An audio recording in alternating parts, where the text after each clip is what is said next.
All right, welcome to the Coder Kids podcast, episode 10.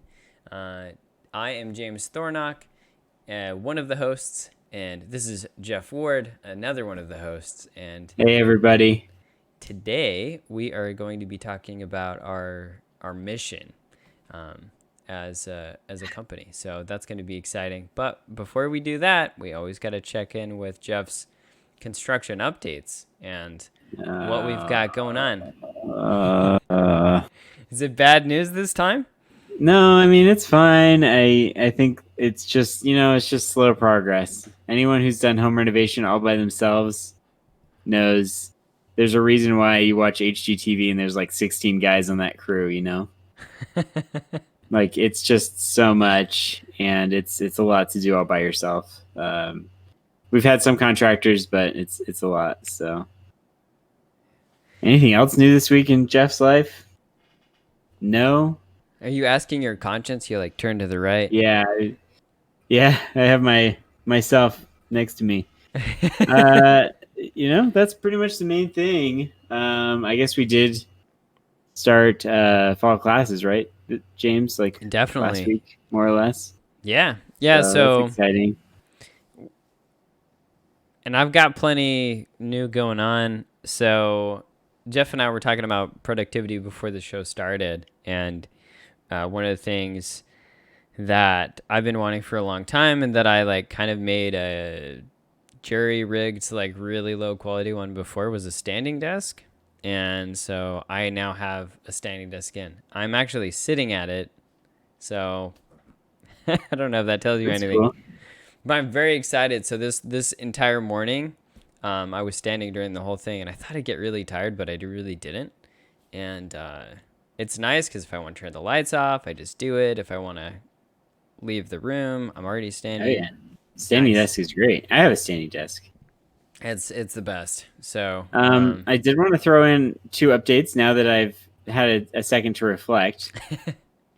As you know, I got a new webcam, but I'm not on it right now because I was trying to get out of the echoey room. So I mm, finished one of the rooms, but it's hardwood or it's LVP, and so it's very echoey, and I don't have any furniture in there, and so that's why I have moved to the dining room for now for less echo. But um, the other exciting news is that I have a new computer coming because this one, if you watch the whole video, you'll know that this computer, like the video quality, like seriously lags. So I'm hoping that the fingers crossed. combination of a new computer, new web camera, and probably some carpet on the floor will give a pretty decent podcast experience to all listening. The more Um, classes that you sign up for, the more furniture Jeff can buy. So just remember that's that. right. Yeah, yeah. Each sign up goes toward a piece of foam. And there we Uh, go. James, what else is new with you? Anything else? I know you said the standing desk. Yeah, standing desk, monitor mount. I mean, just some little things, cable management. It really feels nice to just clean up your space. I know a lot of people have been working from home a lot recently, and I'm not going to dive into a bunch of like cable management, but when you get your office finally really into order, it just feels better to work and I feel like you're more focused. So, yeah. So I'm excited. I'm excited about that. And Yeah, yeah, the 3080 cards are still unavailable from Nvidia. yeah, So, yeah. and Still unavailable. Microsoft bought Bethesda, so if you're familiar with Skyrim or any of those kind of games, Doom. Yeah, Doom. Um, they bought that. Nvidia bought ARM. A lot of tech stuff going on. Oracle's doing some weird deal with TikTok that's like very strange. I mean, this is not a news show, but very interesting stuff in the tech sphere, in terms of like what's going on. But other than that, I mean, I think we should get We into we it. promised our loyal listeners a topic. So That's right. let's dive into the topic. And basically, what we want to talk about here, James said, is about our mission. Um, yeah, I would say. Well, I mean, maybe we should start out by saying like, I wouldn't consider Coder Kids like the most mission-driven organization in the planet. We're not. Is that fair? I mean, we're I not don't. like we're we're not Salvation Army or something like that, For sure, yeah. and we're not Um, even a nonprofit.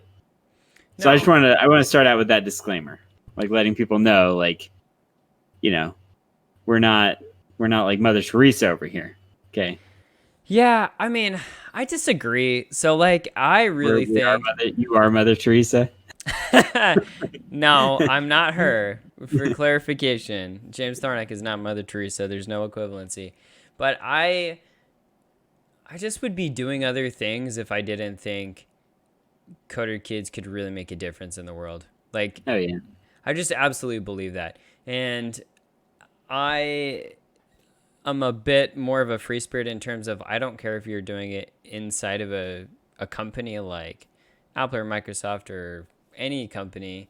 If you're making products that change the world for good, I think that's awesome. And if you're in a company and that's making the world worse, then you should get out of there, right? And I'm not going to be making judgments on which companies do that, but from the inside of Coder Kids, it seems like we're doing a pretty good job. We're getting better all the time. And one of the ways that we can do that is, well, we can talk about the different ways, but I think obviously what we're doing is we're giving kids the opportunity to learn how to code and to do so better, hopefully, than ways that they'd previously done it, whether it's on their own or whether they've done like a single hour in a school capacity with Hour of Code, or even one of our competitors. We'd really like to give them a better experience, and then that can lead to several things. It can lead to a career in coding. It could lead to a career that you use coding with, but is not like the primary focus. Or it could just be really great tool for developing logic. So, and I think that makes a positive impact on the economy, people's lives, and people's sense of accomplishment. And so, to me, it is like I wake up driven by the mission. It's a company. I have to feed my family, so it's not charity work. But right, I do right. hope I do hope that it does good. Otherwise, I'd be doing something else probably. Yeah, and in terms of companies that you can be involved with that are trying to do good in the world, I mean, I think Coder Kids. Yeah, I think we're definitely what we're doing is definitely certainly given more resources and more I guess more signups, ultimately more registrants for our classes. It offers us the ability to hire more people, do more marketing, get the word out more about our program, and that allows us to have a broader scholarship program, which we'll talk about in a little bit. But I did want to start off talking a little bit Yeah, about that's true. with Coder Kids. Um, I think I've mentioned this probably in the previous podcast, but like in episode 1 maybe. But I started out my career in low income education, and Me too. I really did see that the students who are from low income communities like really do not have opportunities like this. This is like the opportunities that high income folks have, and high income parents and will get their kids into coding, um, and I think that there's a lot of kids out there who love technology and who probably would love learning how to do coding, given the opportunity. And it's not not every rich kid who does coding is going to love it, and not every poor kid who does coding is going to love it.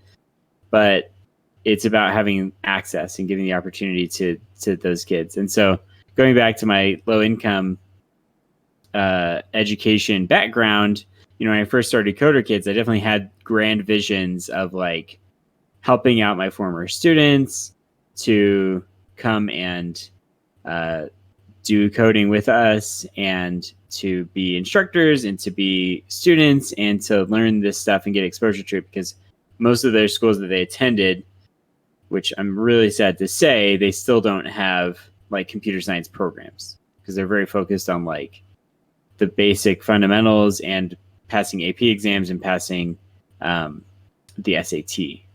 And so, or like getting a good score on the SAT so they can go to college. So long story short, I had that vision, and I think we have been fortunate in a sense that we have hired a few of my former students to be instructors. So that's been a lot of fun. Shout But out to also, well, yeah.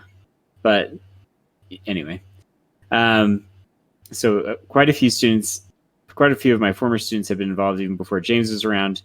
And then I think the people that we hire, when you think about some of our instructors and also some of the students that we've had through the years, I think that we definitely have been able to fulfill at least a certain part of that mission, a certain part of that goal to offer coding education to everyone, regardless of income level. So we're going to talk a little bit more about that here in just a bit, and what we're trying to do. James, do you want to dive into? Yeah, the nuts and bolts. Yeah, let's talk about it. Yeah. So we have some future plans, but something that we're doing right now is our scholarship program. You can actually go to our website, and I think you can, at the very bottom, there's some hypertext. It says scholarships, and you can click on that and fill out an application if you're interested. And so I'll periodically go through that and help people get into classes, through that. But basically, when we have a class, we like to keep pretty small class sizes per teacher, because coding is pretty technical, and there are a lot of questions that come up. And so, being public school teachers ourselves, Jeff and myself, we know that it's really hard to keep the quality of education really high when you have 30 kids in a classroom, right? And so we typically cap that to 8. We have some classes that are capped at 6 students with our younger students. And then for high school, I think we cap those at 8 or 10, depending on the class. Now, typically pretty small. But sometimes these classes don't all fill up. Let's say they fill up halfway or most of the way. And this provides us an opportunity to put some students in. The class is already made, and it gives us an opportunity to invite them in and for them to learn something. So that's basically how we do it. Yeah, so on our scholarship form, it'll say like, how much of this class fee are you willing to pay, basically. Mm-hmm. The top one is 50%, then it's 25%, and then it's 10%. And so when we're offering a class for, let's say, $300, like a summer camp might be $300, if you mark 10%, and we read over the scholarship applications, and we try to choose people who seem to have some kind of general interest in this, but or general need. But the fact is, if you have put 10% on our scholarship form, and we feel like there's a real need for a scholarship, and your child is interested in this topic, then you're looking at a $30 class that is usually $300. To us, it's great because, again, if we have 3 or 4 kids in a class and we throw an additional scholarship student in there, then to us, that's just a benefit both for that child and also for the other kids in the class. To bring the numbers up a little bit, have a slightly larger group. But then we're also, again, $30 to receive in the summertime, 30 hours of childcare. It's like $1. It's like $1 an hour. And then your child is walking away learning a new skill that we can all be excited about. So to me, that's kind of the overview of the scholarship. But I feel like it's a structure that I really believe in, because it's not just handing out free classes to everyone that people might not appreciate, but at the same time, it really brings down the cost to make it affordable for people. And we have had people in the past, you know, purchase classes outright for people. You can do that, obviously. So, if the only kind of downside to the scholarship program is you can't reserve a spot, right? It's kind of like, hey, I like this, Yeah. please work with me, but there's no spot that's reserved for you. So, if you have already signed up for a class, you would like your friend to be in it, reach out, tag me on an email. We might be able to figure something out. And sometimes that helps to just shoot me an email, james@coderkids.com, and, include me on it. And sometimes that can bring my attention a little bit more quickly to the scholarship list or your application. So it never really hurts to reach out. We want to help. So I Yeah, think for sure. that's a takeaway And there. I mean, I think in the history of Coder Kids, I imagine we've had a few hundred kids participate in the scholarship program. So I mean, I think it's working out pretty well. But our part of our goal is to like really have a lot of people on the scholarship list. Yeah. We want to be able to, if we have a class, like I said, that's sitting at 4, but our cap is 8, and we're getting close to the class, to be able to reach out to people and say, hey, come and join this class. I mean, theoretically, even if we had a class of 0 and we had a huge scholarship list, then we could fill a class with scholarship students as long as we know that there's enough of them to fill a class. So, Yeah. I still have to pay instructors, of course. yeah. So, But we're trying to get the word out about our scholarships. And so if you're listening to the podcast, then maybe consider doing a little social share on Facebook and just link to our scholarships page. yeah, definitely. One of the things we didn't talk about is kind of geographical disparities. And so I think it's important to shine a light here. I once upon a time lived in a podunk town in it's called Nephi, Utah. Anyway, it's more Texas than Texas in some ways. And it was like 3,000 people in it. So I just use as an example because there are a lot of areas where even if you had someone who started a coding business or offered to teach coding in that area, there wouldn't be enough kids to support a program. Right. And so, even if you have like enterprising adults who want to do it with the knowledge to do so, a lot of the time there's just not the infrastructure there.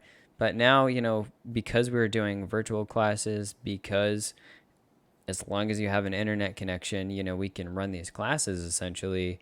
We're hoping to not only help students who don't have access to the same resources that other students do, but also live in different areas.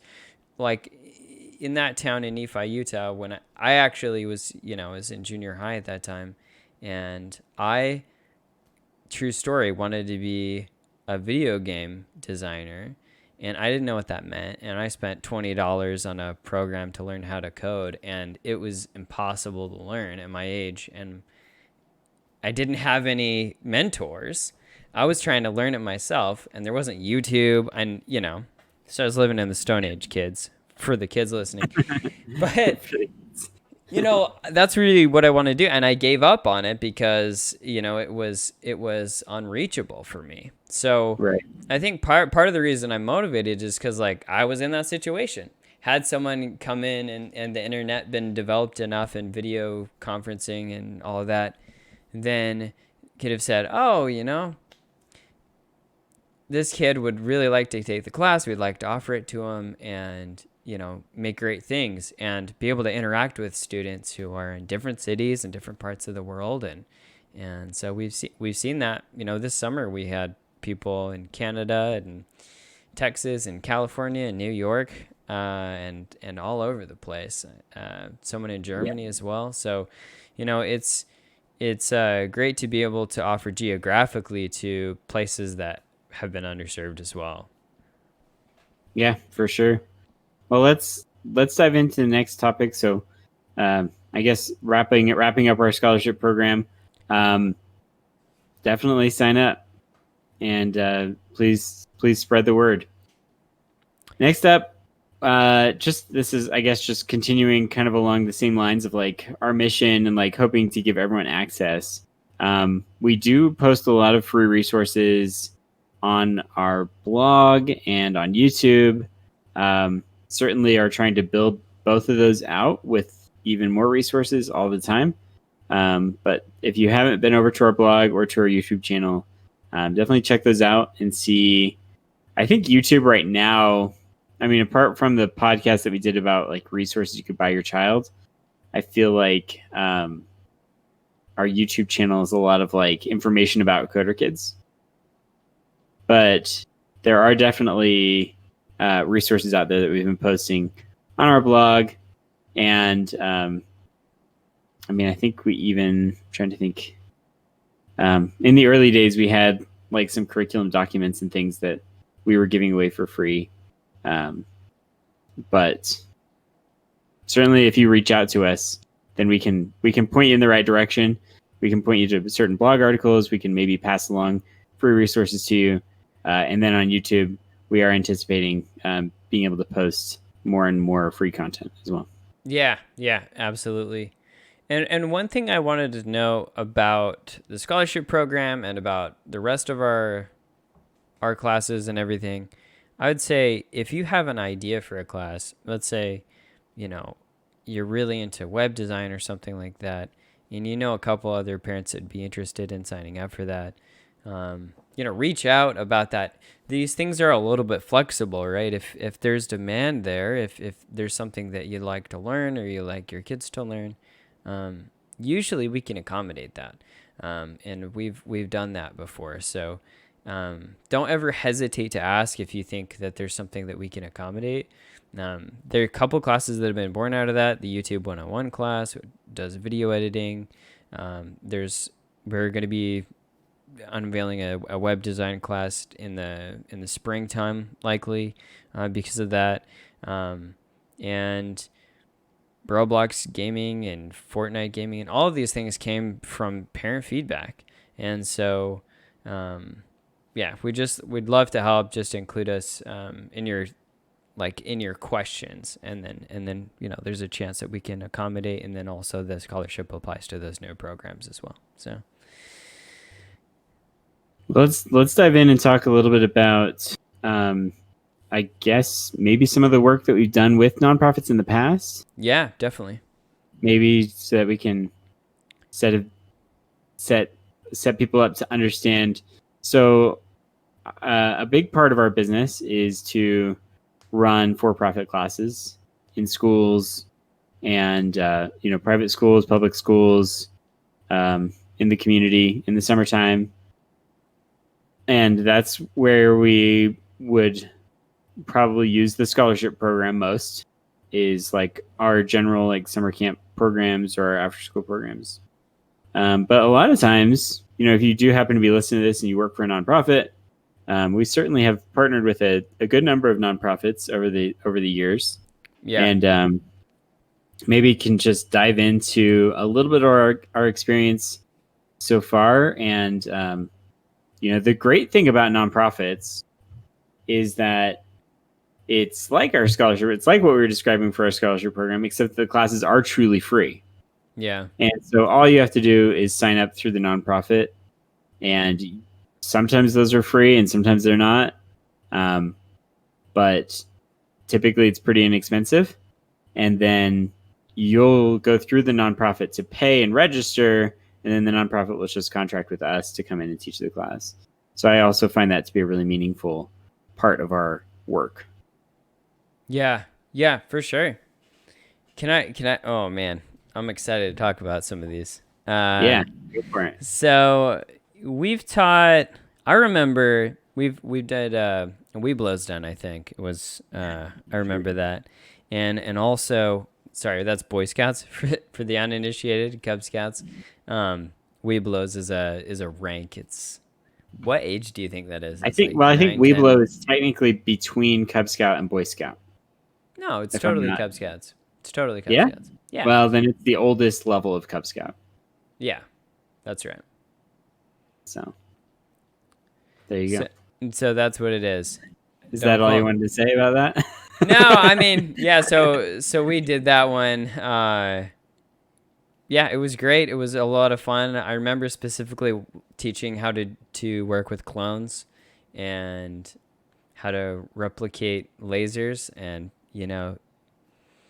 boys love shooting lasers. What can I say? So they Yeah. were just all over that. That was a bunch of fun. I remember I did a Girl Scout event at a school a little bit further south, and they it was 24 girls in a single room, and I was, man, if I wasn't a classically trained teacher, I don't know, I might have lost my mind. It was so much fun though.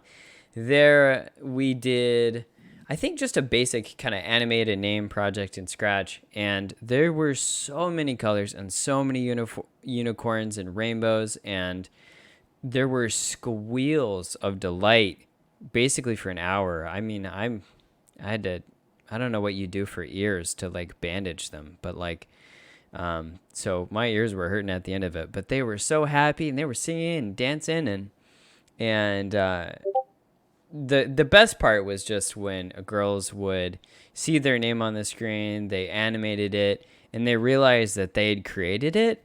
And I think some of them got a little bit kind of hooked on that idea. And so that's really good. And Girl Scouts and Boy Scouts do a great job. At least they did with me when I was growing up in Boy Scouts, which is just kind of exposing you to things you wouldn't be exposed to normally, like learned how to change a tire and hike and learn how to use a compass and tie knots um, Yeah. and being exposed to different. Oh, and when I was an older scout, how to develop like video ads in downtown Houston, and there was a there was a shop that I think won an Emmy or something for one of their ads. Anyway, so it was. Um, I just learned so much more, and I got to learn about so much from so many different professions, and so we like to participate with those groups as well. So, do you want to talk about Connect Yeah. Community a little bit Yeah, you and how you bet. So found them? Connect Community reached out to us a few years ago. They're a nonprofit in the Gulfton area. At least I think they primarily operate in the Gulfton area of Houston, which is Southwest Houston. Special place in my heart because I don't know if I guess we weren't connected through this, but that's where I did my teaching for Teach for America was down in that area, and it's a predominantly Hispanic area, very low income. Well, actually, I say it's predominantly Hispanic, but um, when refugee programs, basically refugee placement programs in the United States, a lot of times they're placed in Houston, Gulfton. Maybe it's just the cheap housing. I don't know. Um, but so there's a lot of refugees down there. So a lot of people from all different countries, a lot of Middle Eastern and African immigrants who are landing there for the first time. And so Connect is just one of these programs that is like really crucial to get people really into the workplace and helping to provide kind of social services and social needs for some of these new refugees, but also just low income people in general. And so, we've worked with them in the past. They've hosted our classes at the KIP. KIP is like a pretty major charter school network. The KIP down there in Bel Air, and have always had really great experiences. But I think this is like, to me, this is like the quintessential group of people who would not get exposed to coding, who, because of Connect and their work and in working so hard there, they get to come into the classroom with us and learn about coding for the first time. So that, again, very meaningful to me because, I spent years hoping and pushing for opportunities for those kids. And so it's cool to go down there and be able to see the opportunity that they're getting to learn how to code. Absolutely. Yeah. And it is so James, much fun to work with them. I taught, in that capacity as well, helping Connect out, and they're so eager to learn. Yeah. It just, as a teacher, my teachers out there, I know you're listening, or I hope you're listening. a student who wants to learn. Like there's not a better feeling in the world when you know something and you have someone who wants to know and who is listening and who's willing to act on what you're saying. I mean, that just Yep. makes your life right there. So that is great. Well, James, yeah, I know you went down to Last but not work least, with. yeah. Oh well, we got two more. Got two Yeah. more. So I know you worked with this club, Yeah. Emerging 100 Club. What can you tell us about them? Yeah, so It was only one session. I mean, it's not like we had a that's long right. term relationship. No, but they were great. I mean, I'm just going to read this verbatim off their Um, web. Go ahead. well, I was going to say you should also touch on the partnership that we did, like working with the apartment complexes as well. Oh, that and the libraries too. Yeah, so there's Yeah, some other. Okay, there's a so couple. yeah, so the Emerging 100, it says the primary purpose of the Emerging 100 program is to provide an avenue for 100 Black men chapters to continue their one-on-one and group mentoring to young professionals after graduation from college. And they are just a stand-up group. Man, they're all super tall too. I'm pretty short. So, And that's this what is emerging means. oh my goodness, man. I wish I could trade some height there, but yeah, so they're all taller than me. I felt like a hobbit just walking in, but they treated me well and we had a lot of fun. They were just insanely attentive. I was teaching, I think it was about 30 of them all at the same time. This is a group, man, I don't know how to describe. It was like the room was electric, just like absolutely full of energy. They were young men that wanted to like be better constantly, and man, again, a lot of these experiences are really great. So I was so lucky and privileged to be able to work with Alexander in the Emerging 100. So shout out to them. But we need organizations like this that help make people better and enable, young men and young women to really, really succeed. And so I totally believe in their mission, even though, like, I think when we took the photo, which I don't think we have anymore, I'm definitely the shortest person there. So Well, it was pretty incredible. well, let's dive in and talk about these last two, Yeah. and I can kind of take them on. So, the first one is just Harris County Public Libraries. It's actually City of Houston Public Libraries, I believe, and they kind of gave us Yeah. a contract early on in Coder Kids history to come in and teach a class. I was I was teaching a class down at the Cowork Lab in the Heights, and I had a few people who had signed up, and very grateful to them, obviously.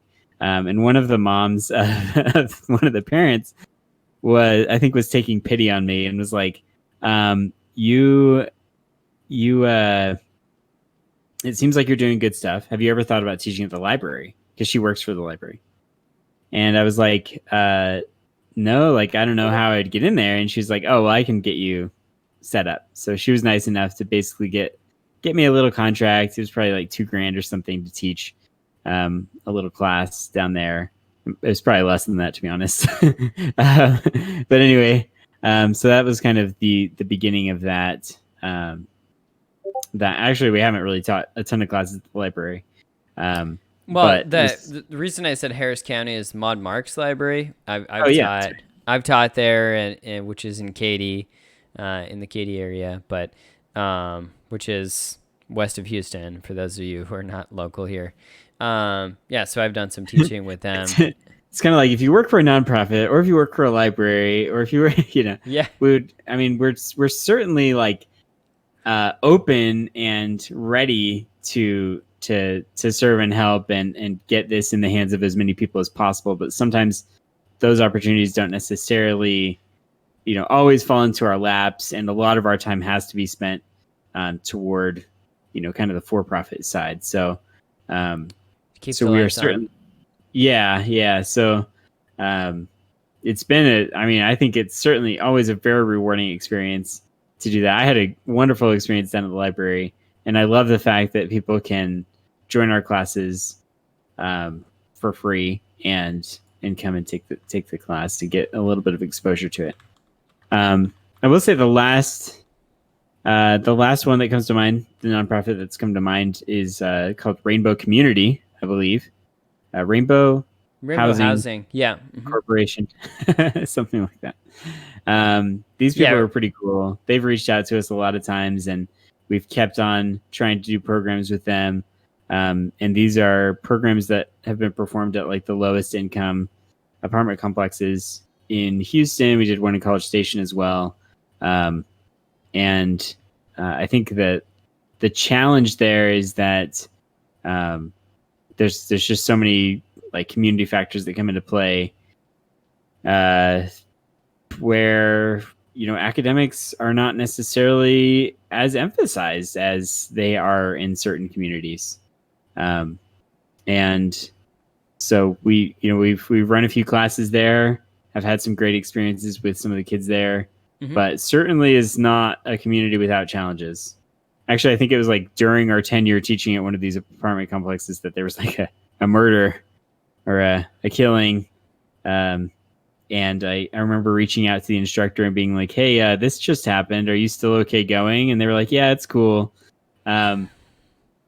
So yeah, I mean, certainly an interesting and rewarding experience, but man, some of these communities have extreme challenges.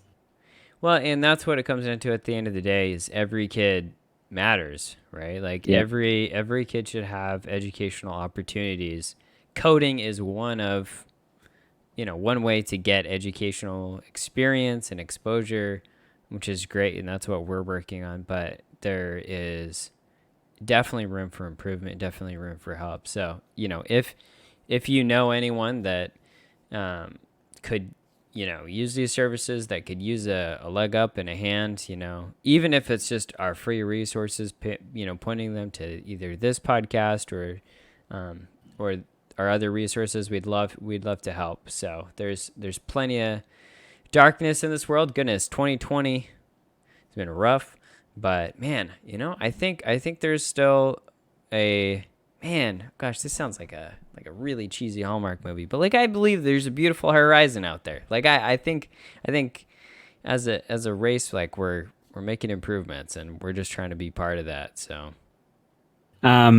So I will say, James, going back to your experience growing up, I wish that there were better ways to like reach people in rural communities, because there are still kids who are just like you, who are like, man, I love technology. I want to create video games, and they probably haven't even heard of Scratch, and so I think, I would like to. Hopefully this podcast and YouTube can be, an avenue to reach some of those people, and let them know, like, if you're wherever you are in the entire world, like, we would love to have you on board for our classes and to get on that scholarship list. And we'll start blasting out emails and saying, hey, come sign up and get these deeply discounted classes. And that's going to be great for the community long term. I mean, something I've been learning about is just like automation in terms of like farming and stuff like that. All of that's done with code, right? So, I mean, farming has been shaped by software applications and artificial intelligence like pretty recently, and that's led to huge development. So, I mean, this stuff affects real life. I actually have my sprinkler system that I mentioned a few weeks ago that's now fully automated, runs through an app. Nice. So, I mean, I'm sure that there's some applications for farming communities as well that farmers, instead of having to go out and like manually turn on all of their sprinklers, can probably just be like, all right, we're going to water this field today. And they just turn on their little, their app, and they just click which field they want to water. Right. Yeah. So it's pretty incredible what can be done through technology and apps, and we've got to do a better job.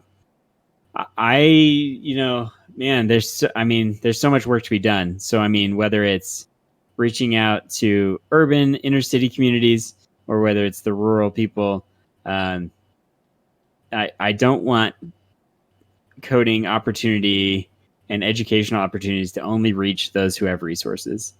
So I guess that's the summary. Yeah, that's a wrap. Well, thanks so much for joining us today. If you know anyone that you think we should stay in touch with or get in touch with, shoot us an email, jeff@coderkids.com, james@coderkids.com. We'd be happy to get in touch and do more good.